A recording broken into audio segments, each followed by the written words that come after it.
जब high court ने, यही ईडी का ही मामला था और वो बार बार नहीं पेश हो रहे थे, फिर उसके बाद जमानत के लिए जो गए थे वो तो फटकार लगाई थी और उसमें लिखा था, बहुत साफ बात थी कि क्लासेस और मासेस के लिए दो कानून नहीं हो सकते। आप जो डिफाई कर रहे हैं इससे कहीं ना कहीं ये प्राइमा फेसाई ये साबित होता है कि कुछ गड़बड़ है, इसलिए आदमी भाग रहा है। अगर आप इनोसेंट हैं तो जाइए। तभी मैंने कहा था कि अल्टीमेटली ये जो हेमंत सोरेन ने 9 समन किया, अगर 8वें पर केजरीवाल को गिरफ्तार कर लेते तो कहते कि अच्छा देखिए उनको तो 9 समन भेजा तब गिरफ्तार किया और केजरीवाल को 3 ही समन पे कर लिया। देखिए कहने के तो कुछ भी होगा, जाकी रही भावना जैसी, हर मूरत देखी दिन तैसी। अभी अभी तो लोग अपने अपने पक्ष में, कोई आपका समर्थक है तो उधर की बात बोलेगा उधर। मैं सिर्फ उस फैक्चुअल चीज़ पे जाता हूँ। ये जो अरविंद केजरीवाल का पर जो मुकदमा शुरू हुआ है, आपको याद होगा कि मनीष सिसोदिया के केस में, बेल केस में सुप्रीम कोर्ट में जब ये मामला गया था, तब सुप्रीम कोर्ट ने ईडी को कहा था कि 338 करोड़ तो पैसे आए हैं, लेकिन मनीष सिसोदिया के पास कहाँ हैं। आप इंडिविजुअल इस तरह से चलोगे तो आप मनी लॉन्ड्रिंग का केस किसी पर भी नहीं साबित कर पाओगे, 1 मिनट भी नहीं आपका केस चलेगा। इसमें ये लग रहा है कि ये पार्टी में गया है, तो आप पार्टी को क्यों नहीं पार्टी बनाते हो, ये सुप्रीम कोर्ट ने कहा था। तब ईडी ने कहा था कि अच्छा हम फिर इस पर हम काम करके फिर आपके सामने आएंगे। ये बात हुई थी। सुप्रीम कोर्ट ने कह दिया था कि बिल्कुल पैसा आया है, पैसा पार्टी में खर्च हुआ है, लेकिन वो इंडिविजुअल। तब एक जो होता है वाइकेरियस लाइबिलिटी, जिससे कंपनी के मामले में होता है कि कंपनी में आया, कंपनी के बिहाफ पे खर्च हुआ, company is a legal person, वो तो कोई फिजिकल पर्सन है नहीं, लेकिन समवन कंपनी के बिहाफ पे कुछ कर रहा है, तो अल्टीमेटली वो लाइबिलिटी अगर क्रिमिनल की होगी तो कोई व्यक्ति ही होगा। तब जाके केजरीवाल को इस तरह से किया गया है। जब केजरीवाल गिरफ्तार हुए तो तमाम लोग, उनके जो समर्थक यात्र है, वो एक नारा लगाते थे कि ये जो रेड्डी ने पैसा दिया है, ये अप्रूवर बनाया सरकार के प्रभाव में। बाकी हमारे मित्रों ने बात बता दी है। केजरीवाल ने जी ने जो कहा था कि मेरी गिरफ्तारी अवैध है, उसके जो डिक्टम आए हैं, ऑब्जर्वेशंस आए हैं, वर्डिक्ट तो एक लाइन की है कि आपकी गिरफ्तारी वैध है, एक लाइन की वर्डिक्ट है और बाकी सब डिक्टम है, ऑबिटर डिक्टा यानी ऑब्जर्वेशंस हैं। ऑब्जर्वेशन उन्होंने कहा है और बहुत सख्त चेतावनी दी थी कि अप्रूवर कोर्ट बनाती है, कोई अप्रूवर बनेगा या नहीं बनेगा ये कोर्ट का फैसला होता है, सरकार का या ईडी का फैसला नहीं होता है। तो आप जो ये कह रहे हो, ये जो आरोप लगाया जा रहा है कि हमने अप्रूवर को मंजूरी दी है, ये बहुत चेतावनी थी कि इस तरह की चीज़ें मत कीजिए, कंटेम्प्ट ऑफ कोर्ट हो सकता है।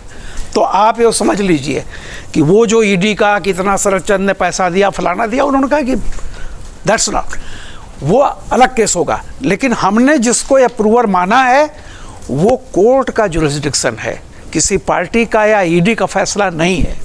और संजय सिंह को भी जो जमानत मिली, एक बात समझ लेना चाहिए, हर केस अलग अलग होता है। एक तो संजय सिंह सरकार के पार्ट नहीं थे, वो सांसद थे, पहली बात।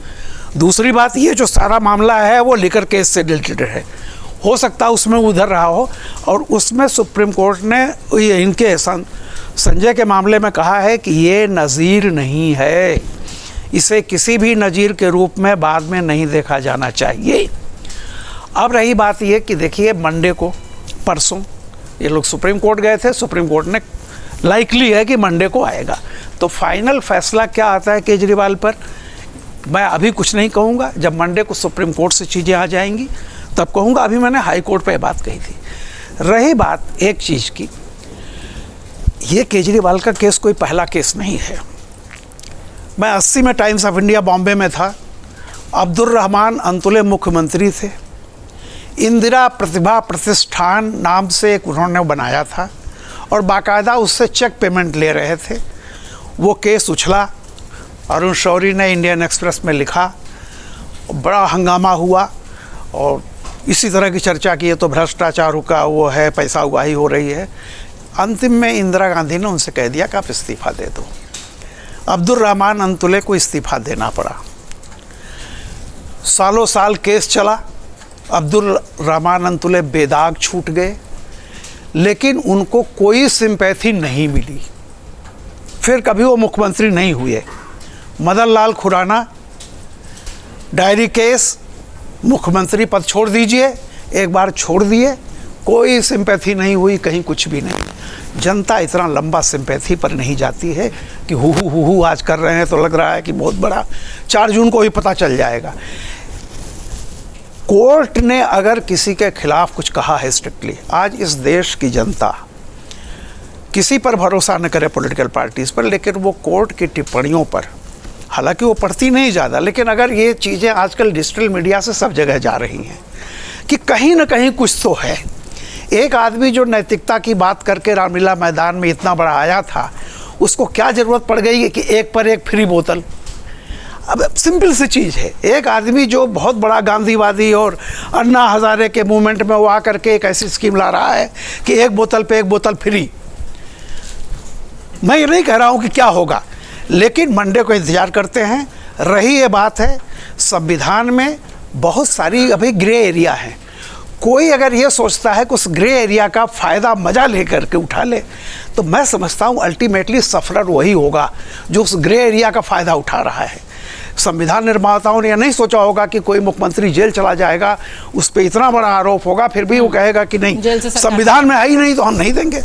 तो देखिए, ये देश लोकतंत्र भी रहेगा, संविधान भी रहेगा, ऐसी चीज़ें आएंगी, इनका हल भी निकलेगा। जो नई सरकार आएगी वो व्यवस्था भी करेगी आगे ताकि ऐसा फिर न हो, ताकि सनद रहे।